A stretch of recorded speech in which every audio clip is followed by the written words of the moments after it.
Salam alaikum. Dans cette séance-là, on va essayer de voir un exemple sur la planification des besoins matières. Donc, on considère les articles suivants. On suppose dans cet exemple-là qu'on a deux articles produits finis A et B, et chacun de ces deux articles-là se compose de produits semi-finis et de matières premières. La composition des deux articles sont données par la nomenclature, c'est dessous. Donc, pour l'article A, produit fini, il se compose de deux fournitures X et Y. Et pour avoir une unité finie de A, on a besoin de deux unités de X et deux unités de Y. Concernant l'article B, il se compose, lui, d'un produit semi-fini qui va s'appeler C, dans cet exemple-là, et une fourniture X. Donc, il faut disposer d'une pièce de C, d'un produit semi-fini C, avec une seule unité, avec une fourniture X, avec une seule unité, pour composer, pour assembler un produit B. Pour le produit semi-fini C, lui, il se compose, quant à lui, de deux fournitures X et Y. Et pour composer une unité de C, il faut deux unités de X et une unité de Y. Donc, ce qu'on fait chercher dans cet exemple-là, c'est élaborer la planification, les plans besoins matière pour les deux articles A, B, produit fini, pour la produit semi-fini C, et pour les fournitures X et Y, de manière à répondre aux besoins exprimés au niveau du PDP pour les deux articles A et B. Donc le tableau ici donne les quantités qui ont été planifiées au niveau du plan détaillé de production, au niveau du PDP, que ce soit pour A et B. Et donc on spécifie pour les 8 prochaines semaines-là les quantités qui ont été décidées, et ces quantités-là présentent pour nous le besoin brut des articles A et B. Ce sont les quantités qu'on devrait fournir aux semaines prescrites concernant A et B. Et donc, pour élaborer cette planification des besoins matières-là, on a également, à part le PDP, on a besoin des données suivantes. Donc, on nous spécifie maintenant pour les articles A, B, C, X, Y. Pour chacun des articles, on nous donne le stock pour le courant, donc AT égale à 0. On nous donne le stock. On nous donne également les délais. Et donc, suivant que l'article soit un produit fini, un produit fini ou une fourniture de matière première, ce délai-là va exprimer soit un délai d'assemblage, soit un délai de fabrication, soit un délai d'achat. D'une manière plus spécifique, pour l'article A par exemple, le délai de une semaine là présente le délai d'assemblage. Ça veut dire que si on dispose suffisamment de X et Y, il nous faut une semaine pour assembler A. Pareil pour le B là, c'est un délai d'assemblage. Pour le C, la semaine là présente un délai de fabrication. Ça veut dire que si on dispose de suffisamment d'unités de X et de Y, il nous faut une semaine pour fabriquer le produit C. Et finalement, pour le X et le Y là, les délais indiqués indiquent les délais d'achat. Ça veut dire que pour le Y, par exemple, on a un délai de 2 semaines. Ce qui veut dire que si on passe aujourd'hui, dans cette semaine-là, une commande d'achat, il faut attendre 2 semaines avant l'arrivée physique de la quantité commandée au niveau des entrepôts. On nous indique également les lots économiques. Donc les quantités économiques là, ça représente le multiple avec lequel on va soit commander l'assemblage, lancer l'assemblage des articles A et B, soit lancer la fabrication de produits C, soit lancer les commandes d'achat pour les articles X et Y. Pour l'exemple, le 150 pour l'article C voudrait dire que lorsqu'on cherchera à lancer une série de fabrication pour l'article C, on va toujours le faire par multiple de 150. Et donc, pareil pour l'article XY, pareil pour l'article A et B.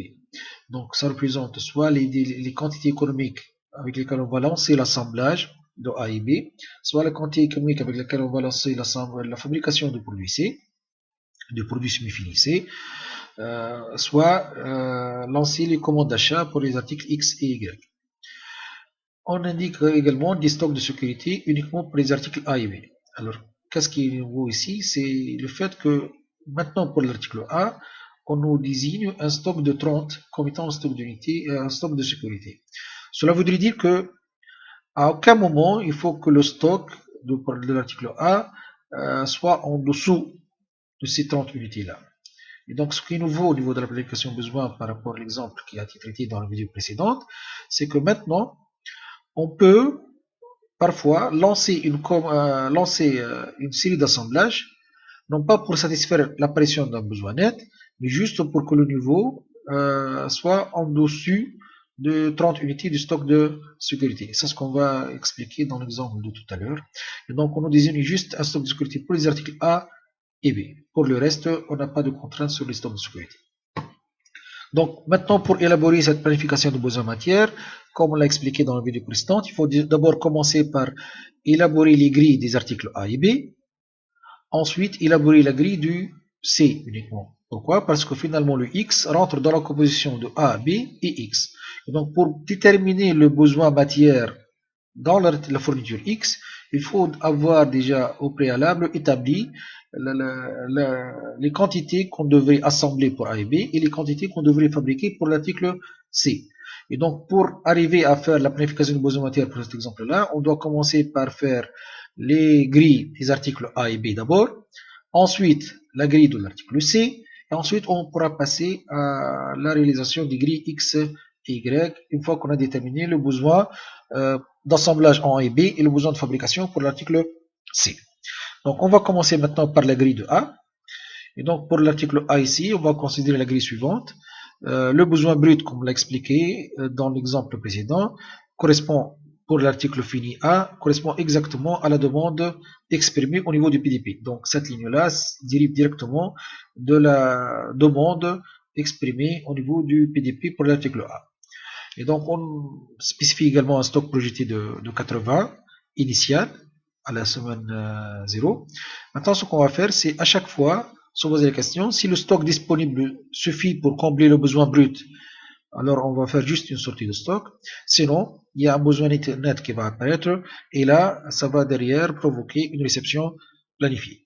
Donc, je rappelle que pour cet exemple-là, on n'a pas de réception prévue. Donc, on n'a pas d'alimentation du stock à partir de commandes précédentes pour tous les articles. Et donc là, pour la première semaine, on se pose la question, est-ce que le 80 est suffisant pour combler le besoin de la semaine suivante, oui ou non? Eh bien oui, maintenant ça va faire juste une sortie de stock. Ça veut dire que le stock avec lequel on va terminer cette semaine va correspondre au stock dont on dispose la semaine précédente, moins le besoin brut. Donc comme ça va faire un stock de 40. On va juste recopier cette formule pour toutes les lignes. Et là où il va apparaître maintenant un problème, c'est lorsque on a des stocks négatifs ou lorsque le stock dont on dispose est inférieur au stock de sécurité. Donc on a appliqué la formule pour toutes les cases, et ce qu'il reste à faire maintenant, c'est à chaque fois calculer le besoin net, etc. Voilà. Donc le 80 là, il est bon, parce que là, il suffit. Maintenant la question, est-ce que le 80 est suffisant pour combler le besoin de la période suivante, oui ou non? Oui, et ça va faire un stock à la fin de la deuxième semaine de 20 unités. Maintenant ce qui est nouveau, c'est que le 20 là n'est plus acceptable, parce qu'on s'est mis d'accord qu'on va avoir un stock de sécurité de 30 unités pour l'article A. Ça veut dire que bien qu'il n'y a pas un besoin net pour cette période-là, on va planifier une réception juste pour que le niveau du stock soit supérieur à 30 unités. Donc ce qui est nouveau, c'est que là, on va réceptionner une quantité, on va planifier la réception d'une quantité assemblée de A, juste pour que le stock de 20 soit supérieur au stock de sécurité de 30 unités, bien qu'il n'y a pas un besoin net qui est apparu. Donc là, on va revenir aux données. Il nous dit que pour l'article A, le lot économique est de 100 unités. Ça veut dire que là, on va réceptionner, planifier la réception de 100 unités. Ce qu'il va faire maintenant, c'est qu'on n'a plus 20 maintenant. Ça veut dire que la quantité qu'on va avoir en stock, ça sera quoi? On va reprendre la formule pour toutes les cases. Donc là, on va voir le stock de la deuxième période va correspondre à la quantité qu'on a réceptionnée plus le stock qui reste de la semaine précédente moins le besoin brut exprimé. Et donc ça va faire un stock de 120. Donc on va juste garder cette formule pour toutes les cases restantes. Alors le 120, est-ce que c'est suffisant pour la troisième semaine ou oui? Oui, en fait 120 est suffisant pour combler le besoin de 50. Ça va faire un stock de 70 qui est le 120 moins 50. La quatrième semaine, il n'y a pas de demande. Pour la cinquième semaine maintenant, à nouveau, le stock est suffisant pour combler le besoin brut. Le problème, c'est qu'à la fin, on se retrouve avec un stock de 10 et le stock de 10 n'est pas suffisant en fait pour combler, n'est pas suffisant parce qu'on s'est mis un stock de sécurité de 30. Donc là, pour la cinquième semaine, on va à nouveau planifier la réception de 100 unités. Donc il faut insister en fait la réception de 100 unités. On suppose que la quantité de 100 unités de A sera délivrée, sera réceptionnée à la semaine 5. Quand est-ce qu'on va lancer cette quantité? C'est là qu'on va se poser la question avec les lancements planifiés. Mais à ce niveau-là, on a programmé, planifié la réception de 100 unités à la 5e semaine. Avec les 70 existants, ça va faire un stock de 110 si on fournit le besoin de 60. Donc on continue l'évolution normalement comme ça. Le 110 est suffisant pour le 10, ça va faire un stock de 100. Ensuite, le 100 est suffisant pour combler le besoin de 80, ça va faire un stock de 20. Le 20 n'est pas acceptable dans ce cas également, parce que finalement, c'est un stock de sécurité de 30. Donc là, on va planifier à nouveau une réception de 100 unités, ce qui va faire un stock de 120, et puis un stock de 110 pour la dernière période. Donc comme ça, on a pu remplir la grille de besoins matière pour l'article 1. Ce qui reste à faire maintenant, c'est de déterminer finalement à quelle date on devrait lancer les commandes, lancer les ordres d'assemblage pour arriver à réceptionner les quantités dans les semaines 2, 5 et 7. Alors, au niveau de l'exemple ici, il nous dit que finalement le délai d'assemblage de l'article A en semaine, il est d'une semaine. Ça veut dire que pour pouvoir réceptionner la quantité de 100 unités à la deuxième semaine, on devrait planifier le lancement à la première semaine. Et donc, dans cette case-là, ça va faire juste 100 ici et 100 à la quatrième semaine. Donc, on va lancer la quatrième semaine pour recevoir la cinquième semaine. Et pareil, on va voir 100 à la sixième semaine. Donc là, il s'agit de la grille de l'article 1. Et pour récapituler à nouveau, pour répondre aux besoins qui est exprimé au niveau du PDP, et avec le stock dont on dispose initialement, on a finalement décidé de lancer 3 lots d'assemblage à la semaine 1, à la semaine 4, à la semaine 6. Ces lots-là devraient être prêts, assemblés aux semaines 2, 5 et 7, ce qui va permettre de répondre aux besoins et d'avoir un stock qui soit toujours supérieur au stock de sécurité. Parce qu'il faut insister pour cet exemple-là, pour l'article A, on a fait 3 lancements, non pas parce qu'il y avait des besoins nets qui sont apparus, mais uniquement parce qu'à chaque fois, on se retrouvait avec un stock qui est inférieur au stock de sécurité. Voilà. Donc, on peut passer maintenant à l'article B. Donc, pour l'article B, on va voir également les besoins bruts qui viennent directement à partir du PDP. Donc là, c'est les demandes exprimées au niveau du PDP. Et puis, on avait un stock initial de 100 unités. Donc, c'est toujours la même problématique. On va toujours dire que le stock projeté pour la première semaine va être égal à quoi? Va être égal à la réception planifiée, la quantité qu'on va, oui ou non, quantifier, plus le stock de la semaine précédente, moins le besoin brut à satisfaire. Et donc, ça va faire un stock de 60. Et c'est un stock acceptable parce que finalement, il est supérieur au stock de sécurité qui est de 50 pour l'article B. On peut juste rapidement vérifier. Oui, donc c'est le stock de sécurité est de 50 pour l'article B. Maintenant, est-ce que le 60 est suffisant pour satisfaire la demande le besoin brut de la deuxième semaine? En fait, dans ce cas, non. Et ça va faire un besoin net de 30. Donc, on dispose uniquement de 60 unités et on nous demande un besoin brut de 90, donc ça va faire un besoin net de 30. Donc, on peut généraliser juste la formule. On peut écrire, ça sera donc ça sera le max. On va dire si le 90 est supérieur, si cette case-là est supérieure à celle-ci, on va juste écrire la différence. Donc, ça sera égal à 90 moins 60. Sinon, on va rien écrire. Donc, on a besoin d'écrire quelque chose. Donc, ça va faire 30. Et on va généraliser la formule pour toutes les cases. Donc, pour l'instant, il y a des besoins nets qui apparaissent ici, bien entendu, parce que le stock est supposé être résolu dans ces cases-là. Mais on se concentre juste sur la deuxième période. Donc là, on avait, dans la première période, on a terminé la première période avec un stock de 60. On a un besoin brut de 90 pour la deuxième période, ce qui fait un besoin net de 30 pour la deuxième période. Donc, pour combler ce besoin net-là, on va planifier une réception. Et le lot économique pour l'article B est de 120 unités dans ce cas. Donc, si on met 120 unités, je vais généraliser la formule de calcul de stock pour toutes les cases. Et donc là, ça va faire un stock de 90. Donc le 90, c'est quoi finalement? C'est les 120 unités plus 60. Donc ça fait 180, moins 90 unités qui est le besoin brut. Donc ça va être 90. Une autre manière, on a dit de voir la chose, c'est de dire c'est 120 moins le besoin net qui est apparu de 30, ça va faire 90. Bon. Maintenant, est-ce que le 90 est suffisant pour la troisième période? Ouais, oui, il est suffisant. Donc ça va faire juste un stock de 60 à la fin. Donc on n'a vraiment pas de besoin net. Maintenant, le 60 n'est pas suffisant pour combler le besoin de 80. Ça va faire un besoin net de 20 unités. Donc là, on devrait également à nouveau planifier une réception de 120 unités, ce qui fait un stock de 100. Donc on n'a plus un besoin net pour la cinquième période maintenant. Et pour le 100, là, il est suffisant pour combler le besoin de la cinquième période, mais ça nous laisse avec un stock de 40.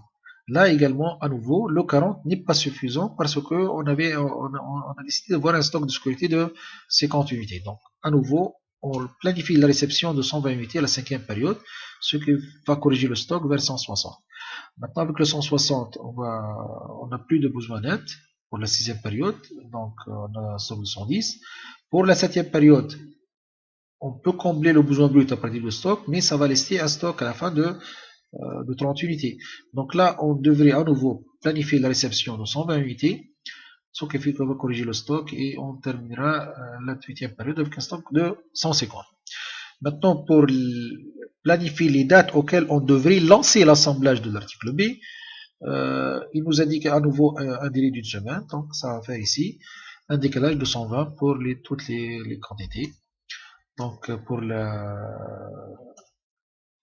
l'article B en définitif, on a décidé de lancer l'assemblage à la première, troisième, quatrième et sixième semaine, à chaque fois d'une série de 120 articles. Ceci va permettre de répondre aux besoins exprimés au niveau du PDP, tout en respectant un stock minimal que le stock soit toujours supérieur au stock de sécurité que de 50 unités. Bien. Donc, ce dont on dispose maintenant, c'est les dates auxquelles on devrait lancer l'assemblage des articles A et B. Donc, si on reprend la nomenclature, pour pouvoir assembler les articles A et B, on devrait disposer de ce qu'il faut en termes de fourniture XY et puis de produit semi-fini C. Et donc, finalement, avant de passer à XY, on devrait calculer les besoins matière, les besoins en ordre de fabrication pour l'article C, pour pouvoir ensuite quantifier ceux les besoins en achat pour l'article X particulièrement et Y, parce que X et Y rentrent également dans la composition de l'article C. Donc, ce qui va déterminer maintenant le besoin pour l'article C, dans ce cas, c'est finalement les lancements planifiés de l'article B. Ça veut dire que le fait qu'on a planifié pour l'article B de lancer l'assemblage de 120 unités pour les semaines 1, 3, 4 et 6, pour pouvoir lancer l'assemblage des heures, il faut que l'on dispose de suffisamment de produits semi-finis C pour le faire. Et donc, c'est finalement les quantités dont on devra avoir besoin pour assembler l'article B, c'est ces quantités-là qui vont déterminer le besoin brut pour l'article C. Donc, on va passer à la grille de l'article C maintenant. On va la mettre ici. Donc, ça, c'est l'article C en fait. Et je rappelle, on n'a pas de stock de sécurité pour l'article C. Hein. Donc, ce qui va bouger maintenant, c'est les besoins bruts. On va corriger tout ça.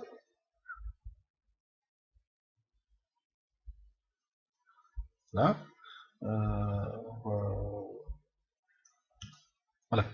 Donc, pour l'article C maintenant, donc, il faut voir avec la nomenclature, pour assembler un article de B, une unité de B, il nous faut une unité de C.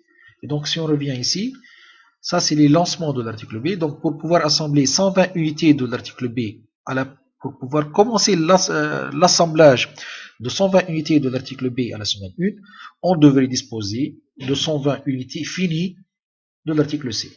Et donc, finalement, dans ce cas-là, on peut l'écrire ça comme ça. Donc, les besoins bruts de l'article C, c'est finalement égal, elles sont égales tout simplement au lancement planifié de l'article B. Donc là, on va écrire ça comme ça, et puis ça va rester ici pour rappel. Et donc, ce que je vais écrire, c'est tout simplement ça. Donc, cette case, c'est égal à cette case-là. Et puis, c'est valable pour tout le reste. Je vais éliminer les zéros juste pour avoir clair. Voilà.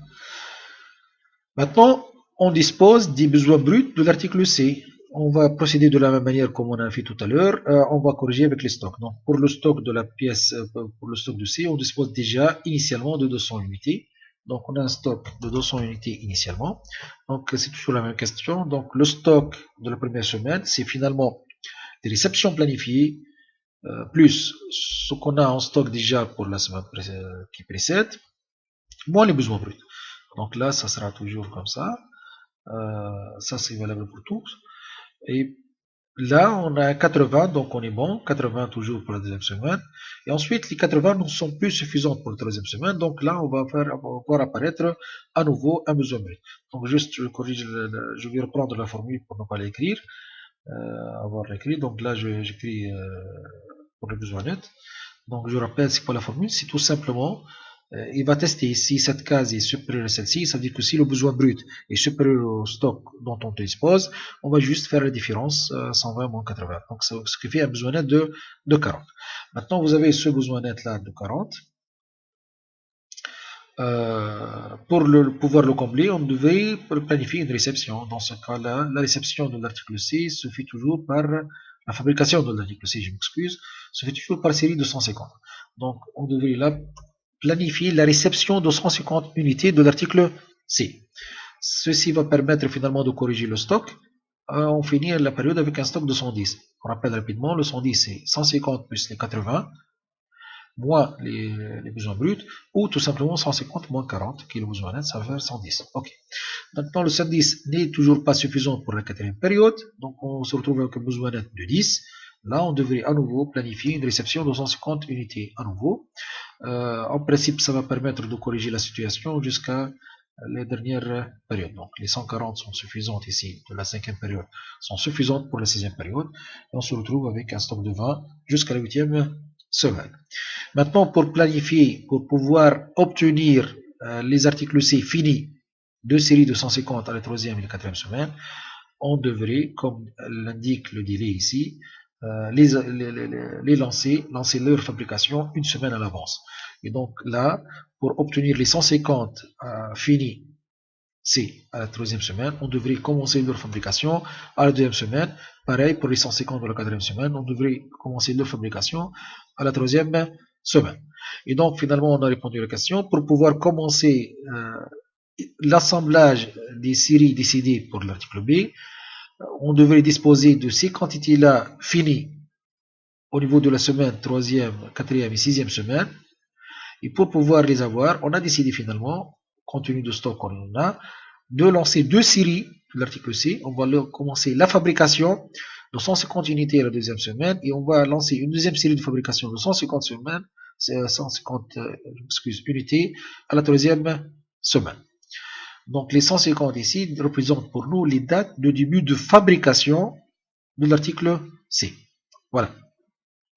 Donc si je reprends la nomenclature maintenant, on a déjà élaboré les besoins en lancement d'assemblage pour les articles A et les articles B, et on a déterminé les besoins de lancement d'ordre de fabrication pour l'article C.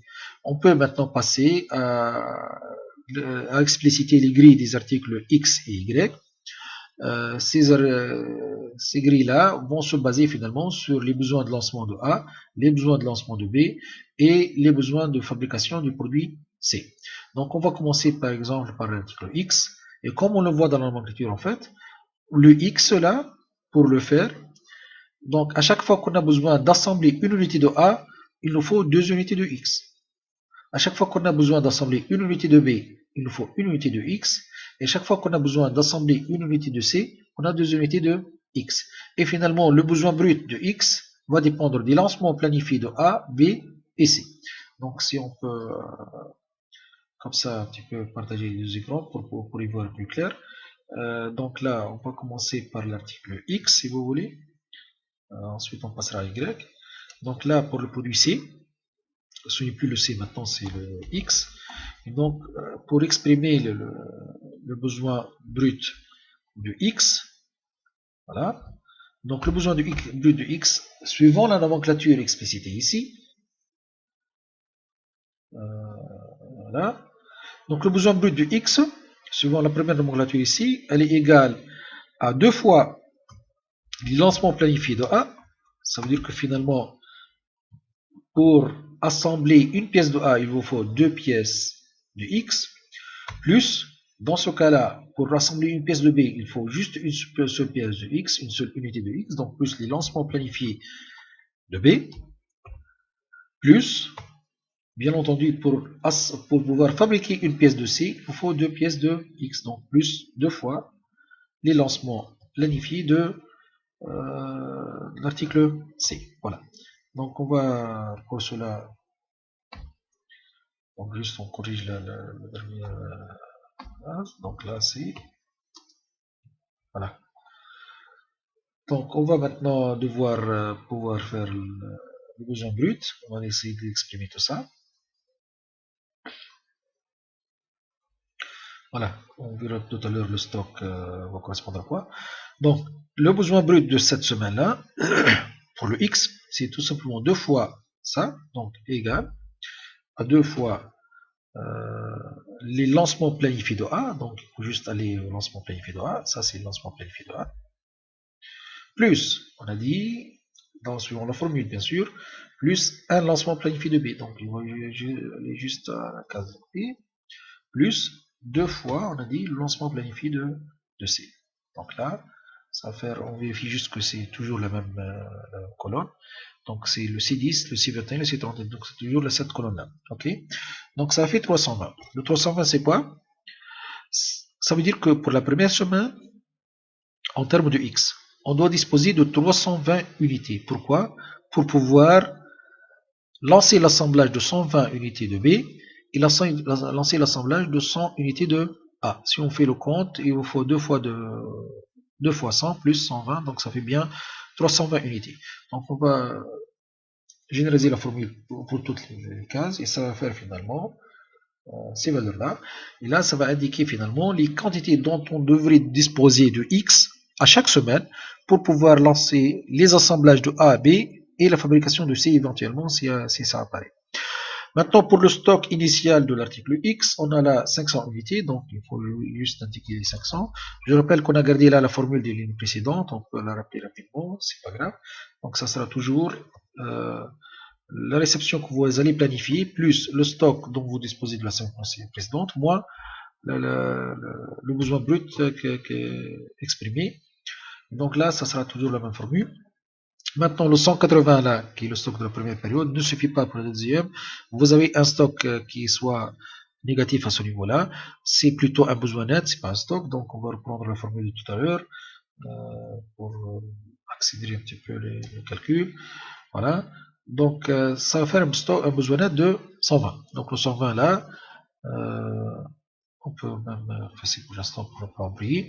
Donc, le 120, ça veut dire que vous devez planifier là une réception pour combler l'apparition de ce besoin net là. Et donc là, pour le X, la quantité économique avec laquelle on commande, elle est de 300.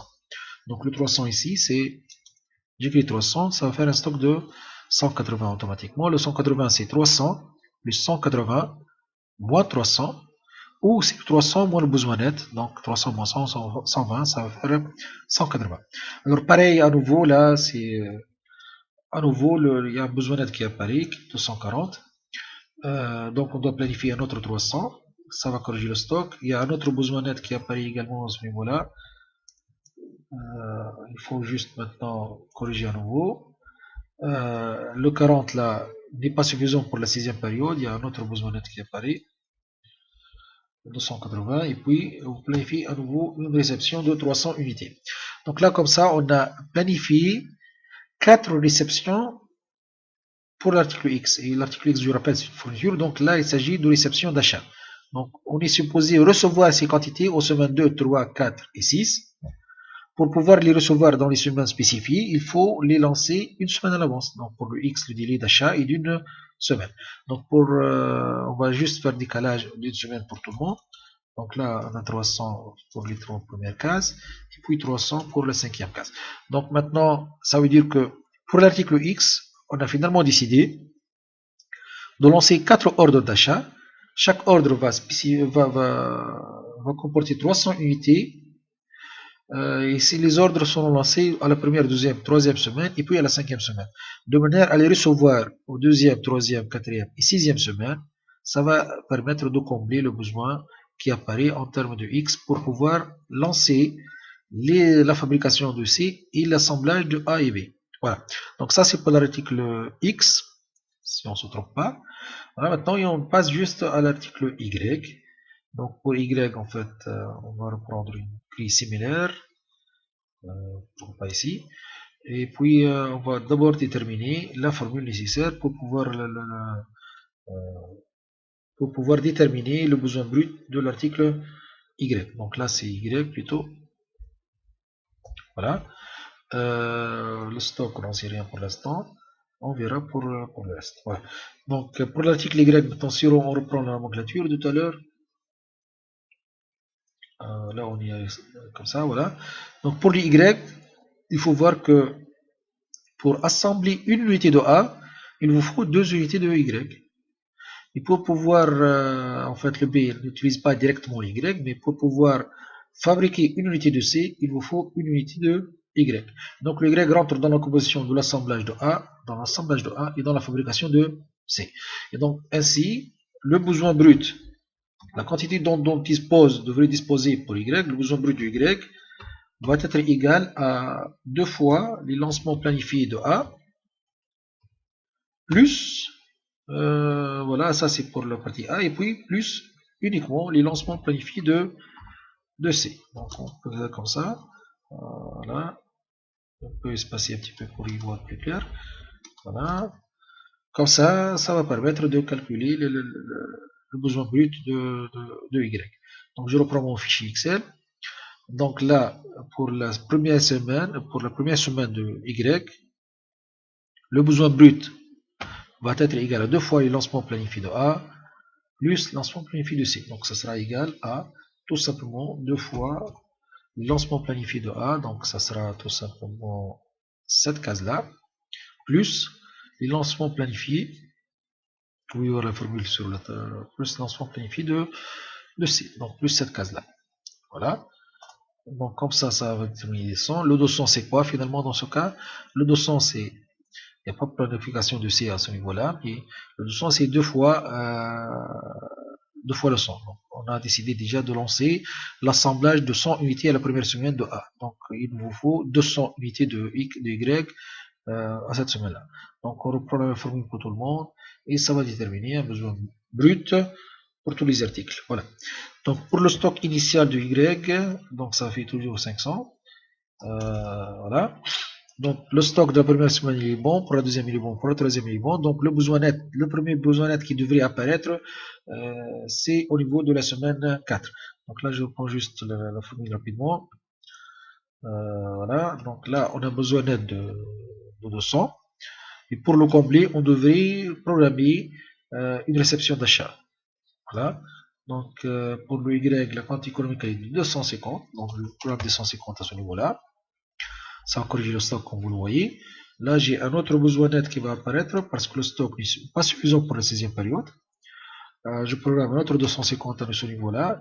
Et ça devrait en principe permettre de continuer jusqu'à la 8e période avec un stock de 100. Maintenant, pour pouvoir réceptionner les quantités de Y aux semaines 4 et aux semaines 6, suivant l'exemple là, il nous dit il faut 2 semaines pour acheter. Donc, pour le délai d'achat de l'article Y, il est de 2 semaines. Pour recevoir les 250 aux entrepôts à la 4e semaine, on devrait lancer la quantité à la 2e semaine.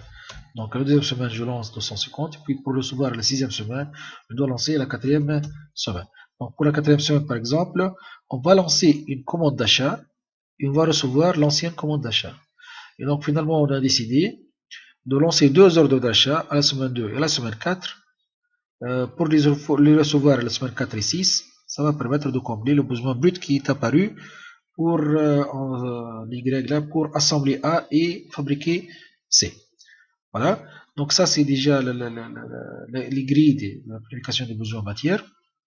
Comme vous pouvez le voir ici, on est parti des demandes exprimées au niveau du PDP pour l'article A et B.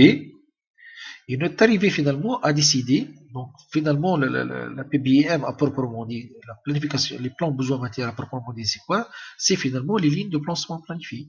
Ça veut dire que l'on a décidé finalement, on peut tout regrouper si vous voulez, et on a décidé de lancer 3 séries d'assemblage pour le A, 4 séries d'assemblage pour le B, 2 séries de fabrication pour le C, 4 séries d'achat pour le X et 2 séries d'achat pour le Y. Ça va permettre finalement, en synchronisation, en prenant en compte les délais respectifs d'achat, de fabrication et d'assemblage, ça va permettre au final de répondre aux besoins exprimés au niveau du BTP pour les articles A et B.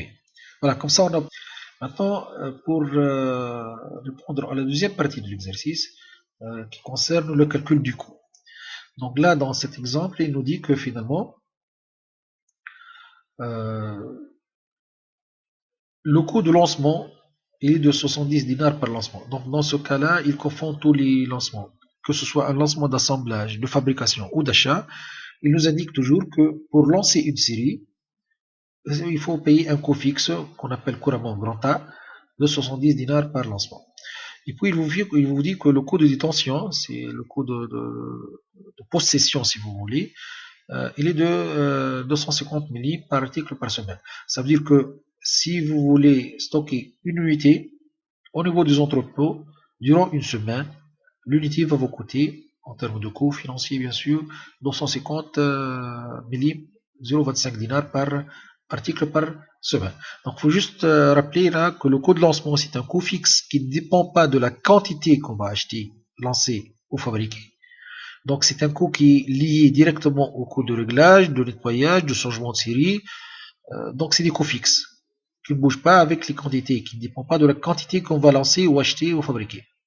Alors que le coût de tension, lui, global, c'est un coût qui est proportionnel à la quantité que vous allez stocker et à la durée du stockage. Ça veut dire que maintenant, si vous allez me dire que vous allez stocker 50 unités durant 3 semaines, le coût correspondant sera de 50 fois 0,25 fois les 3 semaines fois 3. Donc, il y a un coût qui soit fixe, qui ne dépend pas de la quantité que vous allez lancer, fabriquer ou acheter, mais qui va dépendre du nombre de fois que vous allez faire des ordres de lancement.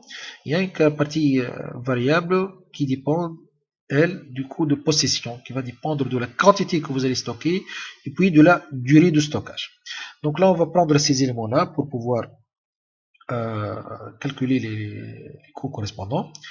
Donc 70 et 25, on va faire ça. Donc pour l'article A ici, le coût qu'on va payer va dépendre de quoi? Va dépendre du stock et puis du nombre de lancements. D'accord? Et donc dans ce cas-là, pour la première semaine par exemple, on a terminé la semaine avec un stock de 40. Donc ce qu'on va payer ici, c'est les 40 unités fois le coût de l'entreposage, le coût de possession d'une unité qui est de 0,25 dinars. Donc ce qu'on va faire d'abord, c'est faire la somme de tous ces stocks-là, parce que ce qu'on va payer, c'est 40 fois 0,25, plus 120 fois 0,25, etc. Donc ce qu'on va faire, c'est déjà faire la somme de, non, pas toute la ligne, on ne va pas inclure le stock initial, donc ce sera la somme de tout ça, ça sera 740. Donc le 740 va correspondre au total du stock sur les 8 semaines. Et donc ce qu'on va payer maintenant pour les entreposages, ça sera égal 760 fois 0,25. Donc ça c'est le coût en dinars bien sûr qu'on va payer pour l'entreposage, pour la possession de l'article 1 sur le 8 semaines. Et là, pour on a combien de lancements? On a 3 lancements, donc ça sera 3 ici. Et donc, les 3 lancements, le coût de lancement correspondant, ça sera 3 fois les 70 dinars, je crois. On peut vérifier, oui, donc 70 dinars.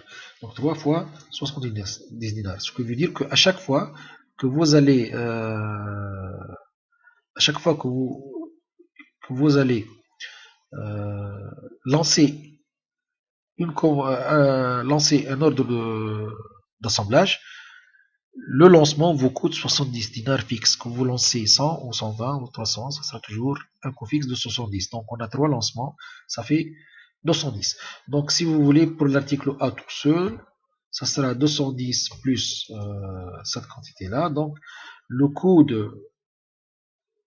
si vous voulez le coût du plan pour le A uniquement, ça fait 395 dinars. Donc 395 dinars, c'est le coût de 3 lancements plus ce qu'on va payer en termes de détention. Donc on va juste reprendre cette rubrique-là pour tous les autres grilles, pour toutes les autres grilles, je m'excuse. Donc pour le B, ça sera pareil en fait. Ce qui bouge là, c'est qu'on a plutôt 3, mais on a maintenant 4. Pourquoi ça bouge pas? Excuse, donc on va faire cette case-là. 70, donc ça bouge maintenant. Donc on a 280, oui 220, c'est finalement la somme de ces stocks-là, on peut vérifier la formule directement. Donc la somme de ces stocks fois le 0,25. Donc on avait 500 dinars pour l'article B. Donc on va reprendre cette même formule pour tout le monde. Là c'est... Pour l'article C, on a 433, donc on a uniquement 2 lancements, donc ça fait 293 dinars. Pour je ne sais pas si le copier-coller est toujours là ou pas. Pour l'article X, on a 4 lancements. Et pour l'article Y, bon, ça ne marche pas, donc je dois faire... voilà. Et pour l'article Y, on a 2 lancements uniquement. Donc là, comme on peut finalement au coût total, on peut faire le calcul d'un coût total. Le coût total dans ce cas, ça sera tout simplement la somme de tout ça, donc la somme de tous les coûts engagés sur toutes les rubriques. Et donc ça va faire 1960. Donc le 1960 dinars, ça correspond à quoi? Ça correspond finalement au coût qu'on a payé pour pouvoir assurer les achats, les fabrications et les assemblages. Et c'est un coût qui va directement alimenter les coûts de détention des articles au niveau des stocks et puis les coûts associés au lancement de différentes séries d'assemblages, de fabrication et d'achat.